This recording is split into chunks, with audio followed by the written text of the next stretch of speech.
Video games. Sources of entertainment and escapism. The limits are truly endless when it comes to storytelling. Playing a game is pretty easy, if I do say so myself. But making one? Oh boy, buddy. Let's take a trip back to the past. It's November 2021. Finals season, if you will. I'm in a creative computing class, which I have been struggling with for the duration of the semester, but our final had been assigned. Make a creative work using code. Which sounds easy enough, if you don't count for the fact that I had no clue how to code anything. I was barely able to do anything in JavaScript, and don't even get me started on C++. Introduce my other class, Hypercinema. And all you really need to know about that class was that it speed ran through all of the Adobe Suite products. But the professor in that class gave us two options. We could use anything we learned in the class to make a creative work, or throw everything we've learned out the window and use RenPy to make a visual novel game. We had discussed visual novels in class, but we never actually had the time to do any of it, hence its option as a final project. Which is where I came up with my idea for my final. We were told that we could combine finals for courses in my major, and so I decided that I was going to make a visual novel that would count for 2 of my final projects.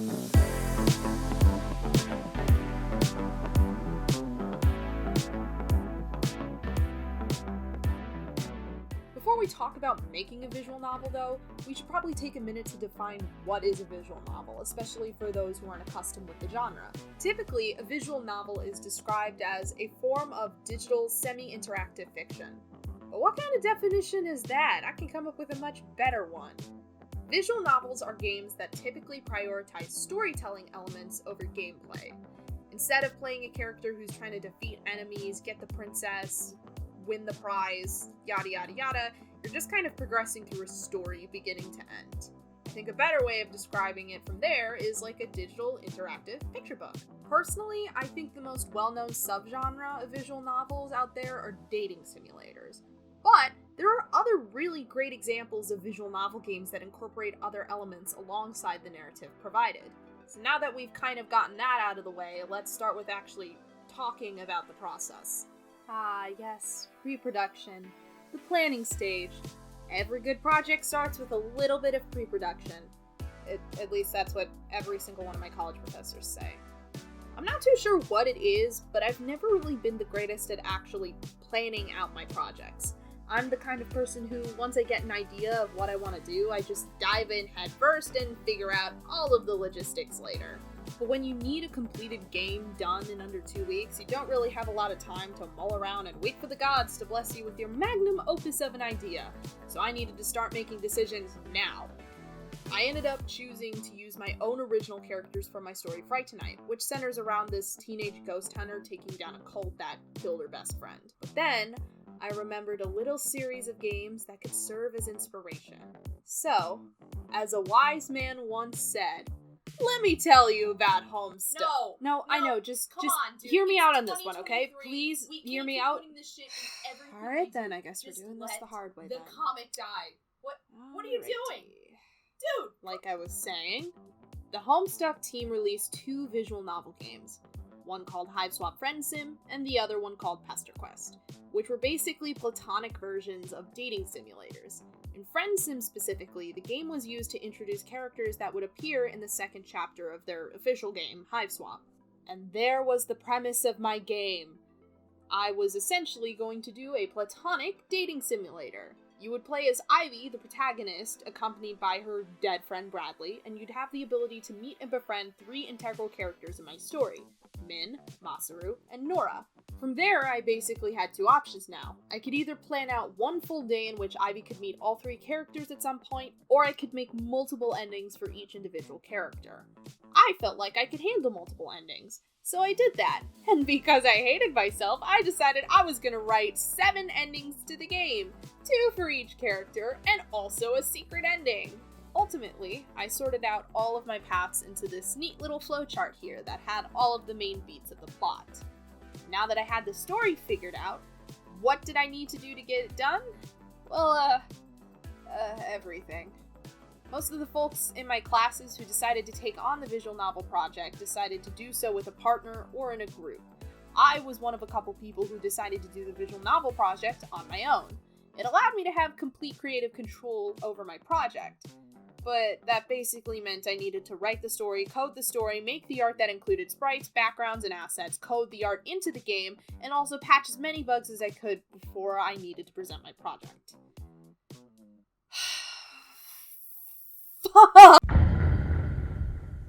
So, now I had the game planned out, I actually had to make the game. As much as I dunk on pre-production, it did help me a lot when writing the story I'd use, mostly because it allowed me to sort of lay out all of my main plot points. I just needed to write all the fluff in between, which was easy enough as someone who loves creative writing. But writing a story is useless when you don't have your code. Remember how I mentioned I struggle in coding? Well, here's a fun fact about RenPy. The program and any games made in it run on Python, which was not a type of code we learned in class. Meaning not only did I have to learn how to code properly, I also had to learn an entirely new language of code in the very limited time that I had. Thankfully, RenPy comes with a little game that helps you out with the basics. But I also had another reference. Remember FriendSim and PesterQuest from earlier? I found out that both games were created with RenPy, so with a bit of work I extracted the codes from PesterQuest to look on as references while I coded. I'd recommend it, there's some fun little notes in there. I also managed to get together some sprites for Ivy and Bradley, along with some basic assets for the game. I also worked on having a bunch of unique backgrounds for each location as well. So, the game was finally coming together. I know I just had that really long and complex explanation about preparing and making a game. It all seemed effectively laid out, right? It seemed like I knew what I was doing, right? Well, remember how I said I have a hard time planning out my projects? It also kind of applies to laying out and especially sticking to a schedule. To put it simply, executive dysfunction's a fucking bitch, especially when you're doing an entirely solo project and balancing that with 2 other finals. The actual process was less organized chaos and more just general chaos, if you will. Out of the 13 days that I had to do this project, 4 of that was spent on pre-production. Specifically 2 days to actually come up with the idea and the other 2 to play in the game. It then took 5 days to get the writing, not the code, the writing for the game done. Every so often within that 5 days, I worked on the sprites, some of the code, or the assets. I also had to playtest my game with a few people to make sure everything was going smoothly, and take any criticisms.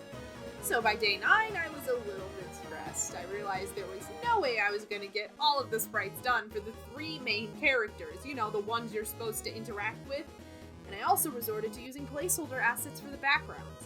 I found this old forum from like 2006 that had so many useful assets, and decided to go with those, coupled with some free assets I found on Itch.io. It was also around this time that I actually extracted the PesterQuest code to reference and see how I could improve my skills as a game developer. But then I realized my code was dog shit in comparison to the team of professionals, and if I wanted it to look similar at all, I'd need to redo my entire code. And with the time that I had, that was impossible. I couldn't do it. Nope. Days 10 through 12 were non-stop coding fests, where I probably got about 3 hours of sleep within that time. When I wasn't in class, I'd be in my dorm coding, and at night, I'd be in the student lounge. And when I did sleep, it was on the couches in the lounge. I was running off of coffee and pure fucking spite at that point. The final day was spent polishing what I could. In terms of the specifics, I got 6 out of the 7 endings written and coded in. Ivy and Bradley sprites were, for the most part, coded in for Min and Nora's endings, but very unfinished in Masaru's. And then the day of reckoning came. My first presentation. So it finally came time for me to present my game to my first class, my Hypercinema class.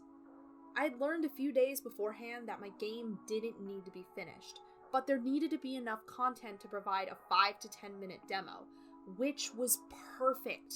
So, in terms of the presentation, the game went as smoothly as it could have, and the reception was overall positive.